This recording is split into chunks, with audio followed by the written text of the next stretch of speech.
Hi, my name is Goldman. I'm the director and founder of Goldman and Associates. Our firm has a primary focus on family law issues here in Michigan. And today we're continuing our video series. It's designed to educate and inform the public, so please subscribe to our channel. I want to talk about your rights if your ex wants to relocate with the child. So let's develop that scenario. The court has entered an order giving custody, let's say, to mom. Dad has parenting time. The parties share legal custody, legal decision making. Child primarily, though, resides with mom. Mom decides, for whatever reason, she wants to pick up, move to Oklahoma. She wants to move out of the state of Michigan, and she wants to take the child. What are your rights? After all, she has the custody, right?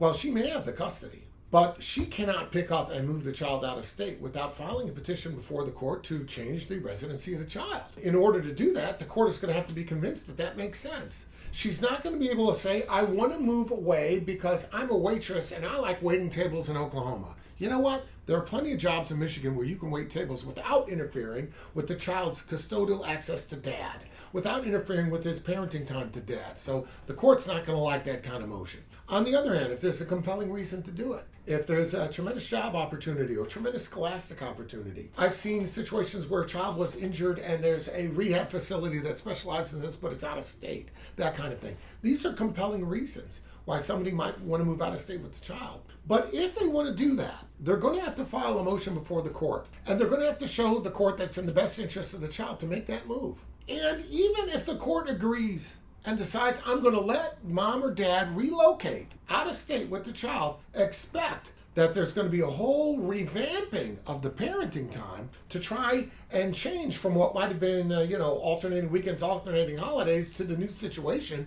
But expect that the court's going to try and keep the core of the agreement fairly similar. So if the idea of the agreement was that at the end of the day, mom might have 200 overnights a year and dad has 165, the court may well try to keep it the same on the theory that since you're moving away, all the vacation time, all the summer, all of this is coming back to the dad. Court might do that. The court could do other things as well. The court might also require the departing parent to participate in the transportation of the child back and forth in order to effectuate the parenting time. Remember one thing, moving to a different location is a grace. You don't have a right to move your child without asking the court that grace. You can move yourself anytime you want to. You don't need permission to do that. But if you're towing a child with you, that's a grace. The court doesn't have to allow it. You can ask the court, and the court will try to be reasonable or work something out because the court recognizes that for reasons of jobs and other good reason, people do relocate. The court is well aware of that fact. The court will take into account, for example, whether or not the other person, the non-custodial parent, whether he or she could work remotely.